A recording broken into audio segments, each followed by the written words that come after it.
ಎಲ್ಲರಿಗೂ ನಮಸ್ಕಾರ. ಮತ್ತೊಂದು ವಿಡಿಯೋಗೆ ಸ್ವಾಗತ. ಐಪಿಎಲ್ ಶುರುವಾಗ್ತಾ ಇದೆ, ಕಾಲನೂ ಬದಲಾಗ್ತಾ ಇದೆ, ಹಾಗೇನೆ ಐಪಿಎಲ್ ಇರೋ ರೂಲ್ಸ್ ಚೇಂಜ್ ಆಗ್ತಾ ಇದೆ. ಕೆಲವು ರೂಲ್ಸ್ ಮುಖ್ಯವಾಗಿ ತುಂಬಾ ಬದಲಾವಣೆ ಆಗಿದೆ. ಈ ಬದಲಾವಣೆ ಆಗಿರೋದ್ರಿಂದ ಈ ಸಲ ಹೈ ಸ್ಕೋರ್ ಮ್ಯಾಚ್ ನೋಡೋದು ತುಂಬಾ ಕಡಿಮೆ ಆಗ್ಬೋದಂತ ಹೇಳ್ತಾ ಇದೆ BCCI.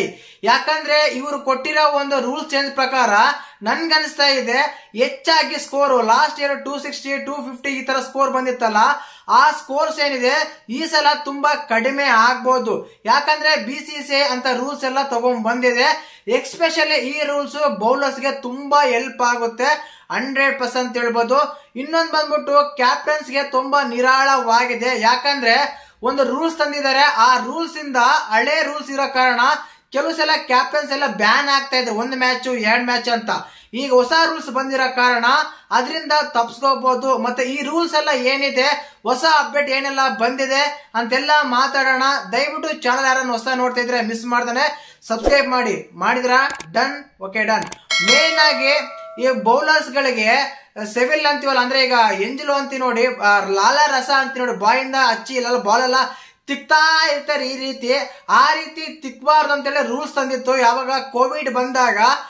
ಈಗ ಆ ರೂಲ್ಸ್ ಬ್ರೇಕ್ ಮಾಡಿದೆ. ನೀವು ಲಾಲ ರಸವನ್ನು ತಗೊಂಡು ಬಾಲ್ಗೆಲ್ಲ ಹಚ್ಚಬಹುದು, ತಿಕ್ಬೋದು, ರುಗ್ಬೋದು ಅಂತೆಲ್ಲ BCCI ಆ ರೂಲ್ಸ್ ನ ತೆಗೆದಾಕಿದೆ. ಇನ್ಮೇಲೆ ಲಾಲ ರಸ ಹಚ್ಚಬಹುದು ಬಾಲ್ಗೆ. ಈ ಲಾಲ ರಸ ಹಚ್ಚೋದ್ರಿಂದ ಏನಾಗುತ್ತಪ್ಪ ಅಂತ ನೀವು ಕೇಳೋದಾದ್ರೆ, ಖಂಡಿತವಾಗ್ಲೂ ಆ ಬಾಲ್ ಬೌಲರ್ಗೆ ಗ್ರಿಪ್ ಸಿಗುತ್ತೆ. ಆ ಲಾಲ ರಸ ಹಾಕಿ ತಿಕ್ಕೋದ ಕರೆಕ್ಟ್ ಆಗಿ ಹೇಳಬೇಕಂದ್ರೆ ಎಂಜಲಾಗಿ ತಿಕ್ತಾರೆ. ಅದರಿಂದ ಅವ್ರಿಗೆ ಬಾಲ್ ಹಿಡ್ಕೊಳಕ್ಕಾಗ್ಲಿ, ಒಂದು ಟರ್ನ್ ಮಾಡಕ್ಕಾಗ್ಲಿ, ಸ್ವಿಂಗ್ ಮಾಡಕ್ಕಾಗ್ಲಿ ಅವ್ರಿಗೆ ಏನಾಗುತ್ತೆ ಅಂದ್ರೆ ಬಾಲ್ ತುಂಬಾ ಈಸಿ ಆಗುತ್ತೆ. ಆ ಕಾರಣಕ್ಕೆ ಈ ಸಲ ಹೈ ಸ್ಕೋರ್ ಮಾಡೋದು ಸ್ವಲ್ಪ ಕಡಿಮೆ ಆಗ್ಬೋದು, ಬೌಲರ್ಗೆ ತುಂಬಾ ಹೆಲ್ಪ್ ಆಗ್ಬೋದು ಅಂತ ಹೇಳ್ತೀನಿ. ಇನ್ನೊಂದು ಬಂದ್ಬಿಟ್ಟು ಈ ಪ್ರತಿ ಸಲ IPL ಶುರುವಾದಾಗ ಏನಾಗುತ್ತೆ ಅಂದ್ರೆ ಕೆಲವು ಸಲ ಡ್ಯೂ ಬೀಳ್ತಾ ಇರುತ್ತೆ, ಮಂಜಿನ ಹನಿ ಅಂತೀವಿ ನೋಡಿ, ಮಾಯ್ಶ್ಚರ್ ಅಂತೀವಲ್ಲ, ಮಾಯ್ಶ್ಚರು ಮಂಜಿನ ಹನಿ ಅಂತೀವಿ ನೋಡಿ, ಡ್ಯೂ ಆಗಿದ್ದಾಗ ಏನಾಗುತ್ತೆ ಅಂದ್ರೆ ಅಲ್ಲಿ ಈಗ ಸಮುದ್ರ ಪಕ್ಕ ಇರುವ ಕೆಲವು ಸ್ಟೇಡಿಯಂಗಳೆಲ್ಲ ಏನಿದಾವೆ ಅಂದ್ರೆ ನೈಟ್ ಆದ್ರೆ ಸಾಕು ಹೆವಿ ಡ್ಯೂ ಆಗ್ತಾ ಇರುತ್ತೆ. ಆ ಟೈಮಲ್ಲಿ ಏನಾಗುತ್ತೆ ಅಂದ್ರೆ ಟಾಸ್ ಗೆದ್ದಿರೋರು ಫಸ್ಟ್ ಬೌಲಿಂಗ್ ತಗೊಂಡ್ಬಿಡ್ತಾರೆ, ಆರಾಮಾಗಿ ಬಾಲ್ ಎಲ್ಲ ಪಿಚ್ ಆಗುತ್ತೆ, ಬ್ಯಾಟಿಂಗ್ ಆಗಿ ಈಸಿಯಾಗಿ ಚೇಂಜ್ ಮಾಡಬಹುದು ಅಂತ ಕೆಲವು ಕ್ಯಾಪ್ಟನ್ಸ್ ಎಲ್ಲ ಥಿಂಕ್ ಮಾಡ್ತಾ ಇದ್ರು. ಆ ಕಾರಣಕ್ಕೆ ಹಳೆ ಬಾಲ್ ಆಗಿರೋ ಕಾರಣ ಅದನ್ನ ಟರ್ನ್ ಮಾಡಕ್ ಆಗ್ತಿರ್ಲಿಲ್ಲ. ಈಗ ಹೆವಿ ಆಗಿ ಏನಾದ್ರು ಡ್ಯೂ ಇದ್ರೆಗಿನ ಅದನ್ನ ಬಾಲ್ ಚೇಂಜ್ ಮಾಡಬಹುದು. ಅದು ಸೆಕೆಂಡ್ ಇನ್ನಿಂಗ್ಸ್ ಅಲ್ಲಿ 11 ಓವರ್ ಆದ್ಮೇಲೆ ಬಾಲ್ ಚೇಂಜ್ ಮಾಡಬಹುದು ಅಂತ ಹೇಳಿ ಹೊಸ ರೂಲ್ಸ್ ತಗೊಂಡ್ ಬಂದಿದೆ BCCI ಈ IPL ನಲ್ಲಿ. ಖಂಡಿತವಾಗ್ಲು ಇದರಿಂದ ಏನಾಗುತ್ತಂದ್ರೆ ಆ ಬಾಲ್ ಎಲ್ಲ ಆಡಿಸ್ತಾ ಇದ್ರು ಅಲ್ವಾ, ಅವಾಗ ಹೆವಿ ಡ್ಯೂ ಇರೋ ಕಾರಣ ಆ ಬಾಲ್ ಕೂಡ ಆಲ್ರೆಡಿ ಫಸ್ಟ್ ಇನ್ನಿಂಗ್ಸ್ ಅಲ್ಲಿ ಆಡಿ ಥಿಕ್ನೆಸ್ ಸ್ವಲ್ಪ ಕಡಿಮೆ ಆಗ್ತಾ ಇತ್ತು, ಬಾಲ್ ಟರ್ನ್ ಆಗ್ತಿರ್ಲಿಲ್ಲ, ಸ್ವಿಂಗ್ ಮಾಡಕ್ ಆಗ್ತಿರ್ಲಿಲ್ಲ. ಆದ ಕಾರಣ ಹೊಸ ಬಾಲ್ ಯೂಸ್ ಮಾಡಲು ಅವಕಾಶ ಇದೆ. ಇದು ಮೇನ್ ಆಗಿ ಅಂಪೈರ್ ಗಳು ತೀರ್ಮಾನ ಮಾಡ್ತಾರೆ, ಕ್ಯಾಪ್ಟನ್ಸ್ ಅಲ್ಲ, ಪ್ಲೇಯರ್ಸ್ ಅಲ್ಲ.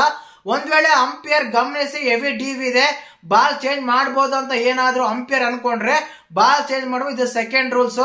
ಇನ್ನೊಂದು ಬಂದ್ಬಿಟ್ಟು ಪ್ಲೇಯರ್ಸ್ ಎಲ್ಲ ಏನಾಗ್ತಾ ಇದೆ ಅಂದ್ರೆ ಮುಖ್ಯವಾಗಿ ಆರೆಂಜ್ ಕ್ಯಾಪ್, ಪ್ಯಾಬಲ್ ಕ್ಯಾಪ್ ಅಂತ ಏನ್ ಹೇಳ್ತೀವಿ, ಅದು ಮ್ಯಾಚ್ ಸ್ಟಾರ್ಟ್ ಆದಾಗ ಕಂಪಲ್ಸರಿ 2 ಓವರ್ ಹಾಕ್ಲೇಬೇಕು ಕ್ಯಾಪ್ ಅಂತ ಹೇಳಿ ಹೊಸ ರೂಲ್ಸ್ ತಗೊಂಡ್ ಬಂದಿದೆ.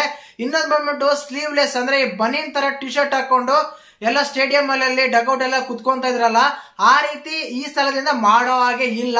ಯಾಕಂದ್ರೆ ಫುಲ್ ಶರ್ಟ್ ಹಾಕ್ಲೇಬೇಕು, ಫುಲ್ ಟಿ ಶರ್ಟ್ ಹಾಕ್ಲೇಬೇಕು, ಟಿ ಶರ್ಟ್ ಹಾಕೊಂಡು ಡಗ್ಔಟ್ ಅಲ್ಲಿ ಕೂರ್ಬೇಕಂತ ಹೇಳಿ BCCI ರೂಲ್ಸ್ ತಗೊಂಡ್ ಬಂದಿದೆ. ಇನ್ನೊಂದು ಇನ್ನಿಂಗ್ಸ್ ಆದ್ಮೇಲೆ ಮ್ಯಾಚ್ ಎಲ್ಲ ಸ್ವಲ್ಪ ಅರ್ಧ ಆದ್ಮೇಲೆ ಹೋಗಿ ಎಲ್ಲೆಲ್ಲೋ ಒಂದ್ ಒಳ್ಳೆ ಬಾಲ್ಕನಿಲೋ ಇನ್ನೊಂದೆಲ್ಲೋ ಕೂರ್ತಾ ಇದ್ರು ಪ್ಲೇಯರ್ಸ್. ಈಗ ಆ ರೀತಿ ಮಾಡೋ ಆಗಿಲ್ಲ, ಡಗ್ಔಟ್ ಅಲ್ಲೇ ಕುತ್ಕೋಬೇಕಂತೇಳಿ BCCI ಹೊಸ ರೂಲ್ಸ್ ತಂದಿದೆ. ಇನ್ನೊಂದು ಟೋಪಿ ರೌಂಡ್ ಶೇಪ್ ಟೋಪಿ ಹಾಕ್ತಿದ್ರಲ್ಲ, ಆ ಟೋಪಿ ಹಾಕಂಗಿಲ್ಲ ಈ IPL ಅಲ್ಲಿ ಅಂತೇಳಿ ಹೊಸ ರೂಲ್ಸ್ ಗಳು ತಗೊಂಡ್ ಬಂದಿದೆ. ಮತ್ತೆ ಇವತ್ತಿನ ರೂಲ್ಸ್ ಈಗಿತ್ತು. ಮತ್ತೆ ನಿಮ್ಗೆ ಯಾವ ರೂಲ್ಸ್ ಇಷ್ಟ ಆಗಿಲ್ಲ, ಯಾವ ರೂಲ್ಸ್ ಎಲ್ಲ ಇಷ್ಟ ಆಯ್ತು ಅಂತ ಕಮೆಂಟ್ ಮಾಡಿ. ಇಂಥ ಅಪ್ಡೇಟ್ ಗಳು ಬೇಕಂದ್ರೆ ದಯವಿಟ್ಟು ಚಾನಲ್ ಸಬ್ಸ್ಕ್ರೈಬ್ ಮಾಡ್ಕೊಳ್ಳಿ, ಹೆಲ್ಪ್ ಮಾಡಿ. ಜೈ ಹಿಂದ್, ಜೈ ಕರ್ನಾಟಕ ಮಾತೆ, ಜೈ RCB.